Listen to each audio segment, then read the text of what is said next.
Hi, I'm Anthony Hirika, a systems engineer here at NXP, and this video will cover how to get started with using GLOW, a neural network compiler available for NXP devices. For this video, I'll be using an RT1060 EVK board, but the instructions will be similar for any other NXP devices that are supported by GLOW. The material covered in this video is also described in the GLOW lab guide that's available on the NXP community.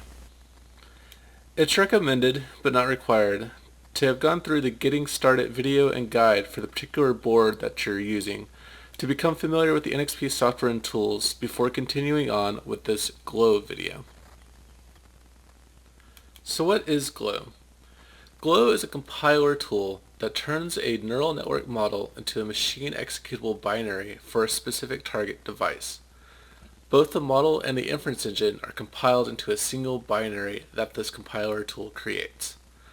You can then take that generated binary and place it into an MCU Espresso SDK software project to be able to easily run your neural network on an embedded system. GLOW's advantages is that it can make use of compiler optimizations just like any other normal software compiler, as well as take advantage of software acceleration libraries like SimSysNN and even hardware acceleration like the Hi-Fi 4 DSP on the RT685 family. It supports Onyx and Caffe2 models, and it's inference technology that we're really excited to be able to offer on NXP devices.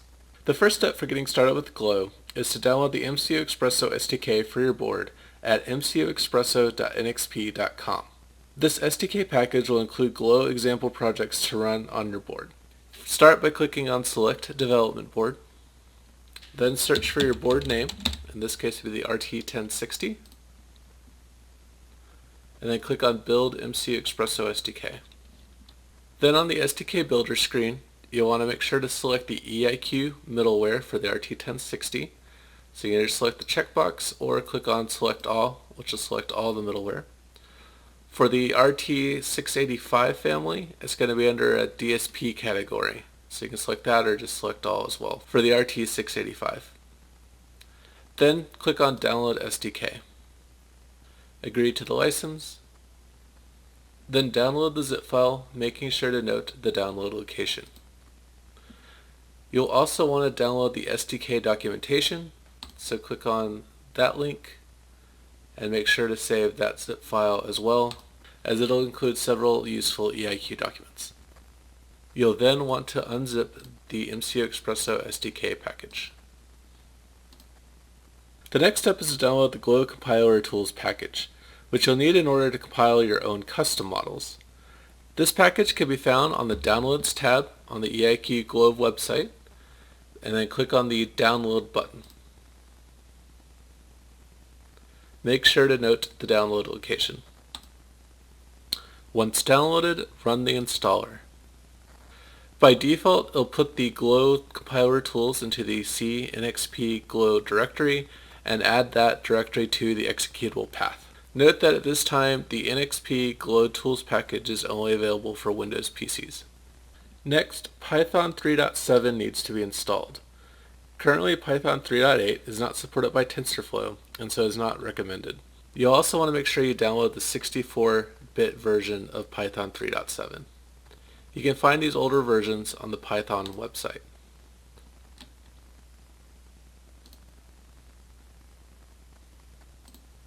Make sure to note the download location. Then install the Python package. After Python is installed, open up a Windows command prompt by going to Search and then typing in CMD to open the Windows command prompt. Inside the Windows command prompt, type Python-V, and you should see the version of Python that you just installed.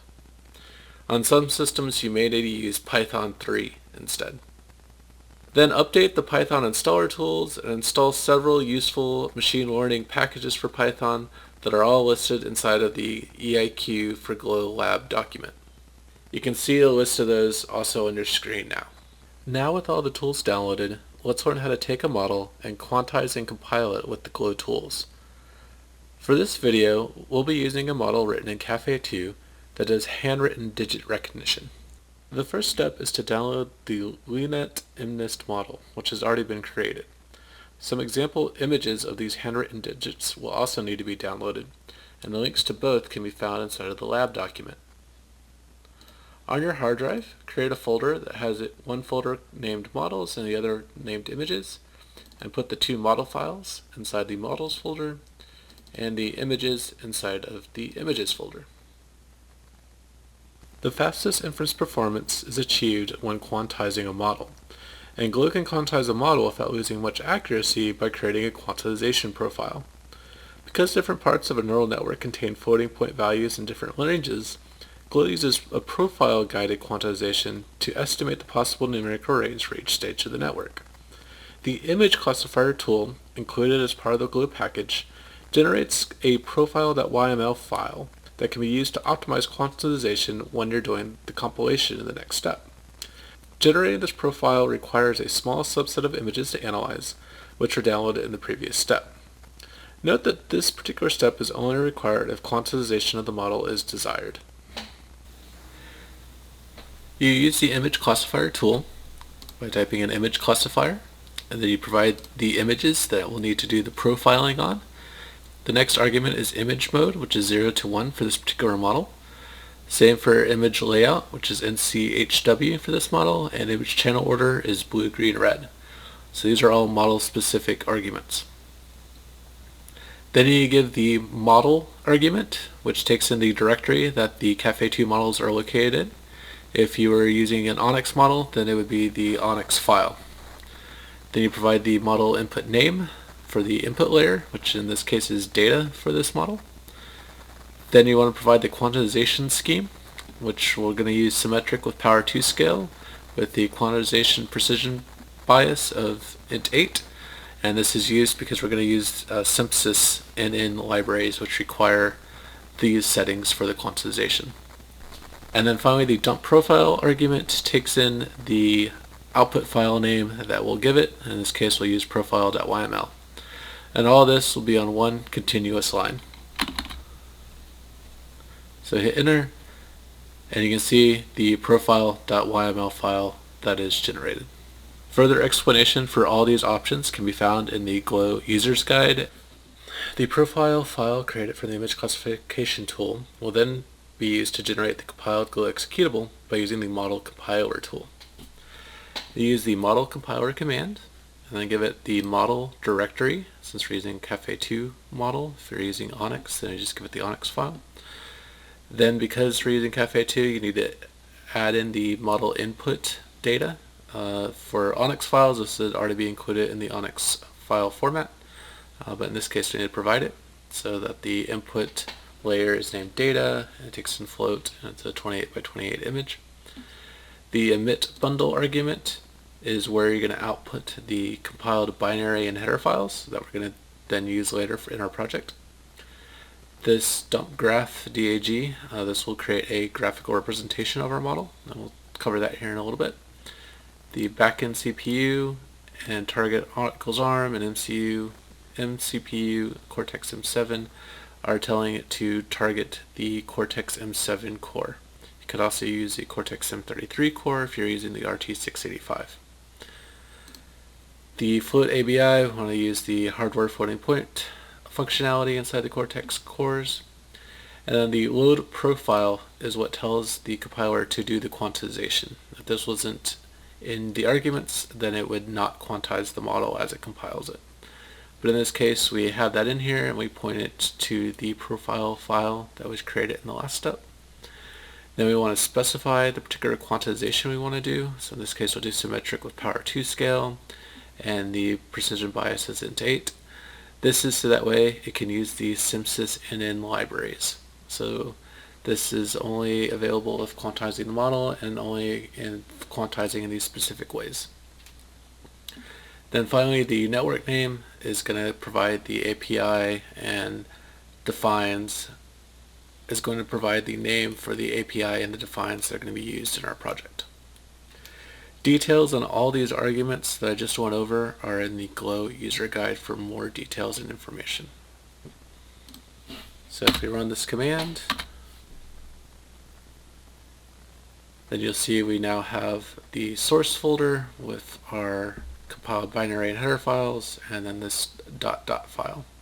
I also want to point out that on the RT685 board, you could also add a use hi-fi flag, and that would make use of the hi-fi 4 DSP hardware acceleration that can be found on that device. And that the load profile flag is what tells the compiler to quantize the model, and requires that YML file that was generated in the previous step between the quantization. If that flag isn't there, then the quantization schema and quantization precision flags have no effect. Also, the use synthesis flag is only activated whenever the model has been quantized. It has no effect if the model is not quantized at compile time. You can see the generated files inside of the source folder, and you'll see that there's 4 files that were created. The .o file is the bundle object file, the compiled binary code targeted for the Cortex M7 core. The .h file is the header file that contains the API and will tell you information about the memory usage that the GLOW compiled files will take up. And then the .bin and .text files contain the weights. These are the exact same data, just one is in binary format and one is in text format as a C array. The model graph .dot file can be converted to a PDF file by using the dot application that's included inside of the GLOW package. You can call it by calling dot -tpdf modelgraph.dot -o, and then the name of the PDF file that you'd like to put the output to, and then giving it a font name. Hit enter, and you can see the PDF that's been generated. And if you open that up, here you can see a graph of the model, and you can also see all the layers where the SymSys NN library is used by the SymSys prefix. Finally, to test the accuracy of the model when we're running it on an embedded system like the RT1060, we'll need to convert an image into a C array that can be loaded into Flash and used as input for the model inference on the board. There's a script called glow processimage.py that can be found in the SDK under the middleware eIQ glow examples common folder. And you want to copy that image and paste it to where you had all your other GLOW files that you've been working on.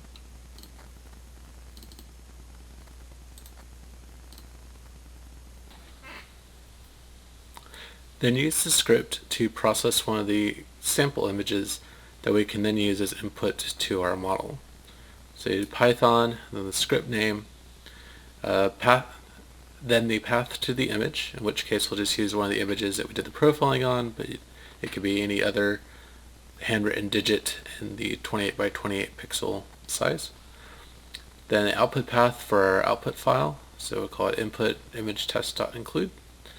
And then the pre-processing that needs to be done with the image mode 0 to 1, image layout in CHW, or image channel order BGR, which again are model specific. Then you hit enter and go to the source folder, and you'll see that we now have our input image include, which is just a hex text array. Now that the GLOW files have been generated, the next step is to use them in a GLOW MCU Expresso SDK project and run it on the RT1060 board. Launch MCU Expresso IDE by going to the search in Windows and looking for MCU Expresso IDE. Like all Eclipse-based IDEs, the first thing it will ask you is to select a workspace location. It could be anywhere on your computer, but should be a new directory to ensure it's empty. Then click on Launch. Close out the welcome screen. Then go to where you downloaded the MCU Expresso SDK and drag and drop that zip file into the installed SDKs window in the middle bottom of the IDE. You'll get a dialog box asking to make sure you want to import the following SDK, and we do, so click on OK. Importing an SDK is how MCU Expresso IDE becomes aware of device properties for compiling and provides the example projects that we'll be running here in a second. Then, in the lower left-hand corner, there's a Quick Start panel, which includes an option to import Sdk Examples, so click on that. Select the RT1060 board, and then click on Next. Then open up the eIQ Examples category, and we're going to select the Glow Leonet MNIST example. You want to make sure the SDK debug console is set to UART, which it should be by default, and then click on Finish. With this example project imported, we then need to update the files with those new compiled files that we just finished compiling. So right click on the project name and click on Properties. Then in the Resources category, you'll see the location of this project, and you click on this door icon, and it'll take you to that in Windows Explorer.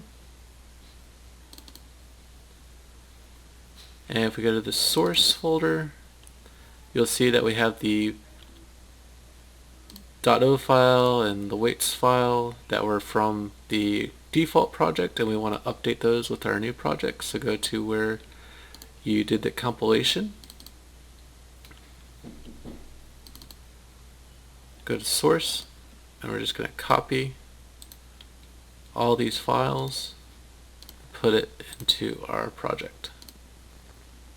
So it should look like this after you've done that copy. You can see our new compiled files inside our workspace and then our project name. Now back in MC Expresso IDE, still in that Properties dialog box, so we'll go to C, C++ Build, and Settings. And then in the MCU Linker category, under Miscellaneous, you'll see that there's this Other Objects field. Right now it's pointing to the original compiled binary, and we want to now point that to the one that we just compiled using the Glow tools. So you can double click on it and just change the name to MNIST.o instead of Leonet MNIST.o. Hit OK. You should see the change take effect here, and hit Apply and Close. Next, there are modifications that need to be made to main.c to edit that file to use the new MNIST file names and variable names. If we had chosen to use -network name equals leonet MNIST when we did the compilation, then these changes wouldn't be necessary since the original name and the new name would match up throughout the source code. But by using a new network name, we can walk through the structure of the code and everything that you would need to change. Essentially, inside of main.c, you would double click to open it up, and then you would change all the leonet MNIST calls to just MNIST. And we can walk through and see all the changes that I've already made for this particular file, in particular the weights, the alignments, these defines, the input layer name and the output layer name, our new test data, so you want to make sure that's updated as well, and then the call to actually do the inferencing is now going to be called MNIST instead of leonet MNIST. The full list of changes can be found in the lab document along with the line numbers. And of course, if you miss any, when you compile it, you'll get some errors or won't recognize the old name because you've updated the header file to use the new header file. With those changes to main.c done, it's now time to build the project. However, because new Glow files are copied into the project, you must do a clean first. So you want to click on the project, and then the Quick Start panel, click on Clean. Then you can build the project. So click on Build, and you'll see the status here in the Console tab. And now that you see that it's built successfully, we can now download and debug this project on the RT1060 board. You'll want to make sure you have a micro B USB cable plugged into the RT1060 board at J28. Then you can open up a tera term to the COM port that I enumerated as. You want to make sure to use 115200 baud, 1 stop bit, no parity. Then from the Quick Start panel, click on Debug. It should find your board, which by default will be using the SimSysTat protocol, and click on OK. And it is now downloading the project to the onboard flash. The debugger will stop at main. You can hit the resume button up at the top, and then you can see the result of the inference, where you can see it correctly identified the number and gives a confidence percentage as well as the inference time. Congrats! You just ran your first model on an embedded system using Glow. For more information on the Glow tools, please read the eIQ Glow User's Guide that can be found in the documentation folder under the eIQ folder. It'll be called the eIQ Glow Ahead of Time User Guide. This will provide lots more detail on all the different command line arguments that you saw today. Also, make sure to visit the NXP eIQ machine learning community. We look forward to seeing what you can do with embedded machine learning on NXP devices.